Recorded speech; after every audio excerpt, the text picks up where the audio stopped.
Primera de Samuel capítulo 23. Un día le llegaron noticias a David de que los filisteos estaban en la ciudad de Keila robando el grano de los campos de trillar. Entonces David le preguntó al Señor: ¿Debo ir y atacarlos? Sí, ve y salva a Keila, le dijo el Señor.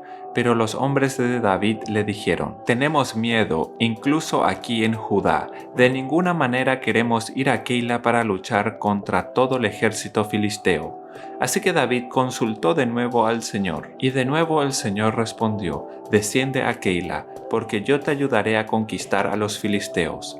Entonces David y sus hombres fueron a Keila, mataron a los filisteos, tomaron todos sus animales y rescataron a la gente de la ciudad. Cuando Abiatar, hijo de Ahimelech, huyó a donde estaba David en Keila, se llevó consigo el efod. Pronto Saúl se enteró de que David estaba en Keila. «¡Excelente!», exclamó. «Ya lo tenemos. Dios me lo entregó en mis manos, porque se ha quedado atrapado en una ciudad amurallada». Entonces Saúl movilizó a todo su ejército para marchar hacia Keila y sitiar a David y a sus hombres. Pero David se enteró de los planes de Saúl y le dijo a Abiatar el sacerdote que trajera el efod para consultar con el Señor. Entonces David oró: «Oh Señor, Dios de Israel, he oído que Saúl piensa venir a Keila y destruirla porque yo estoy aquí. ¿Me traicionarán los líderes de Keila y me entregarán a él? ¿Y de verdad vendrá Saúl como me han informado? Oh Señor, Dios de Israel, te ruego que me digas». Y el Señor le dijo: «Él vendrá». De nuevo David preguntó: ¿me traicionarán los líderes de Keila a mí y a mis hombres para entregarnos a Saúl? Y el Señor le contestó: sí, ellos los traicionarán. Entonces David y sus hombres, ahora cerca de 600, salieron de Keila y comenzaron a deambular por toda la región. Pronto llegó la noticia a Saúl de que David había escapado, por lo que decidió no ir a Keila. David se refugió en unas fortalezas que había en el desierto y en la zona montañosa de Zif. Saúl lo perseguía día tras día, pero Dios no permitió que Saúl lo encontrara. Entonces David y sus hombres, ahora cerca de 600, salieron de Keila y comenzaron a deambular por toda la región. Pronto llegó la noticia a Saúl de que David había escapado, por lo que decidió no ir a Keila. David se refugió en unas fortalezas que había en el desierto y en la zona montañosa de Zif. Saúl lo perseguía día tras día, pero Dios no permitió que Saúl lo encontrara. Un día, cerca de Ores, David recibió la noticia de que Saúl estaba camino a Zif para buscarlo y matarlo. Jonatán fue a buscar a David y lo animó a que permaneciera firme en su fe en Dios. «No tengas miedo», le aseguró Jonatán. «Mi padre nunca te encontrará. Tú vas a ser el rey de Israel y yo voy a estar a tu lado, como mi padre bien lo sabe». Luego los dos renovaron su pacto solemne delante del Señor. Después Jonatán regresó a su casa, mientras que David se quedó en Ores. Pero los hombres de Zif fueron a Saúl en Gibea y traicionaron a David. «Sabemos dónde se esconde David», le dijeron. «Está en las fortalezas de Ores en la colina de Aquila, que está en la parte sur de Jesimón. Descienda cuando esté listo, oh rey, y lo atraparemos y se lo entregaremos». «Que el Señor los bendiga», les dijo Saúl. «Por fin alguien se preocupa por mí. Vayan y verifiquen dónde se está quedando y quién lo ha visto allí, porque sé que es muy astuto. Descubran sus escondites y vuelvan cuando estén seguros. Después yo iré con ustedes, y si está en la región, lo rastrearé, aunque tenga que buscar en cada escondite de Judá». Entonces los hombres de Zif regresaron a su casa antes de que se fuera Saúl. Mientras tanto, David y sus hombres se trasladaron al desierto de Maón, en el valle de Arabá, al sur de Jesimón. Cuando David se enteró de que Saúl y sus hombres lo estaban buscando, se internó aún más en el desierto hasta llegar a la roca grande, y permaneció allí en el desierto de Maón. Pero Saúl andaba tras él en el desierto. Saúl y David se encontraban en lados opuestos de una montaña. Justo cuando Saúl y sus hombres comenzaban a cercar a David y a sus hombres, le llegó un mensaje urgente al rey que le informaba que los filisteos nuevamente asaltaban a Israel. Entonces Saúl dejó de perseguir a David y regresó para luchar contra los filisteos. Desde entonces, el lugar donde David acampó se llama Roca de Escape. Después David fue a vivir a las fortalezas de En-Gadi.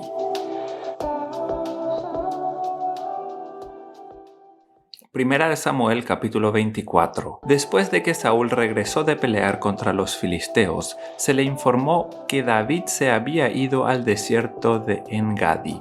Entonces Saúl escogió a 3000 soldados selectos de todo Israel y fue en busca de David y de sus hombres cerca de los peñascos de las cabras salvajes. En el lugar donde el camino pasaba por algunos rediles, Saúl entró en una cueva para hacer sus necesidades, pero resultó que David y sus hombres estaban escondidos más adentro de esa misma cueva. Ahora es tu oportunidad, los hombres le susurraron a David. Hoy el Señor te dice, te aseguro que pondré a tu enemigo en tu poder, para que hagas con él lo que desees. Entonces David se le acercó sigilosamente y cortó un pedazo del borde del manto de Saúl, pero comenzó a remorderle la conciencia por haber cortado el manto de Saúl, y les dijo a sus hombres, que el Señor me libre de hacerle tal cosa a mi señor el rey. No debo atacar al ungido del Señor, porque el Señor mismo lo ha elegido. Entonces David contuvo a sus hombres y no les permitió que mataran a Saúl. Después de que Saúl saliera de la cueva para seguir su camino, David salió y le gritó, «¡Mi señor el rey!». Cuando Saúl miró hacia atrás, David se inclinó hasta el suelo delante de él. Entonces le gritó a Saúl, ¿Por qué le hace caso a la gente que dice que quiero hacerle daño? Este mismo día puede ver con sus propios ojos que no es verdad, pues el Señor lo puso a mi merced allí en la cueva. Y algunos de mis hombres me dijeron que lo matara, pero yo le perdoné la vida, pues dije, nunca le haré daño al rey, él es el ungido del Señor. Mire, padre mío, lo que tengo en mi mano es un pedazo del borde de su manto.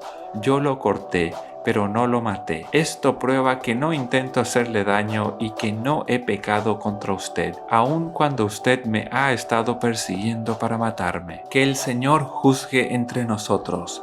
Tal vez el Señor lo castigue por lo que intenta hacer, pero yo nunca le haré daño. Como dice el antiguo proverbio, de la gente malvada provienen las malas acciones. Así que puede estar seguro de que nunca le haré daño. De todas formas, ¿a quién trata de atrapar el rey de Israel? ¿Debería pasar tiempo persiguiendo a alguien que no vale más que un perro muerto o una sola pulga? Por lo tanto, que el Señor juzgue quién de nosotros tiene la razón y que castigue al culpable. Él es mi defensor y me rescatará de su poder. Cuando David terminó de hablar, Saúl le respondió, ¿realmente eres tú, David, hijo mío? Enseguida comenzó a llorar y le dijo a David, eres mejor persona que yo, porque has devuelto bien por mal. Es cierto, has sido increíblemente bondadoso conmigo hoy, porque cuando el Señor me puso en un lugar donde pudiste haberme matado, no lo hiciste. ¿Quién otro dejaría ir a su señor enemigo cuando lo tiene en su poder? Que el Señor te recompense bien por la bondad que hoy me has demostrado. Ahora me doy cuenta de que ciertamente tú serás el rey y de que el reino de Israel prosperará bajo tu gobierno. Júrame entonces por el Señor que cuando esto suceda no matarás a mi familia ni destruirás a mis descendientes. Entonces David le prometió esto a Saúl con un juramento. Después Saúl volvió a su casa, pero David y sus hombres regresaron a su fortaleza.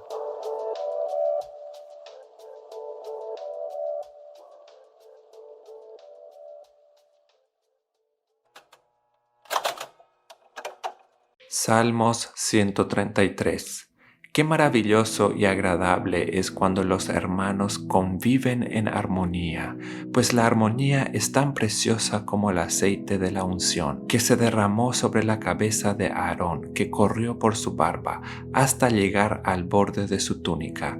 La armonía es tan refrescante como el rocío del monte Hermón, que cae sobre las montañas de Sión, y allí el Señor ha pronunciado su bendición, incluso la vida eterna.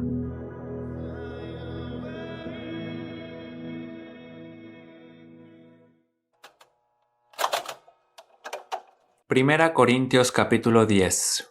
Hermanos, no quiero que ignoren que todos nuestros antepasados estuvieron bajo la nube y que todos cruzaron el mar. Todos ellos, en unión con Moisés, fueron bautizados en la nube y en el mar. También todos ellos comieron el mismo alimento espiritual y todos bebieron la misma bebida espiritual, porque bebían de la roca espiritual que los seguía, la cual era Cristo. Pero la mayoría de ellos no agradó a Dios, y por eso quedaron tendidos en el desierto. Pero todo esto sucedió como un ejemplo para nosotros, a fin de que no codiciemos cosas malas, como ellos lo hicieron. No sean idólatras, como lo fueron algunos de ellos. Según está escrito, el pueblo se sentó a comer y a beber, y luego se levantó a divertirse. No caigamos en la inmoralidad sexual, como lo hicieron algunos de ellos, y por lo cual en un solo día murieron 23,000. Tampoco pongamos a prueba a Cristo, como también algunos de ellos lo hicieron, y murieron por causa de las serpientes. Ni murmuren como algunos de ellos lo hicieron, y perecieron a manos del destructor. Todo esto les sucedió como ejemplo y quedó escrito como advertencia para nosotros, los que vivimos en los últimos tiempos. Así que el que crea estar firme tenga cuidado de no caer. A ustedes no les ha sobrevenido ninguna tentación que no sea humana, pero Dios es fiel y no permitirá que ustedes sean sometidos a una prueba más allá de lo que puedan resistir, sino que junto con la prueba les dará la salida, para que puedan sobrellevarla. Por tanto, amados míos, huyan de la idolatría. Les hablo como a personas sensatas. Juzguen ustedes mismos lo que digo. La copa de bendición por la cual damos gracias, ¿no es la comunión de la sangre de Cristo? ¿Y el pan que partimos no es la comunión del cuerpo de Cristo? Hay un solo pan, del cual todos participamos. Por eso, aunque somos muchos, conformamos un solo cuerpo. Fíjense en el pueblo de Israel, los que comen de los animales que se ofrendan. ¿Son partícipes del altar? ¿Qué quiero decir con esto? ¿Que el ídolo o los animales que se ofrendan a los ídolos son algo? Lo que quiero decir es que los animales que ofrecen los no judíos se ofrecen a los demonios y no a Dios. Y yo no quiero que ustedes tengan algo que ver con los demonios. Ustedes no pueden beber de la copa del Señor y también de la copa de los demonios. No pueden participar de la mesa del Señor y también de la mesa de los demonios. ¿O vamos a provocar a celos al Señor? ¿Acaso somos más fuertes que Él? Todo me está permitido, pero no todo es provechoso. Todo me está permitido, pero no todo edifica. Ninguno debe buscar su propio bien, sino el bien del otro.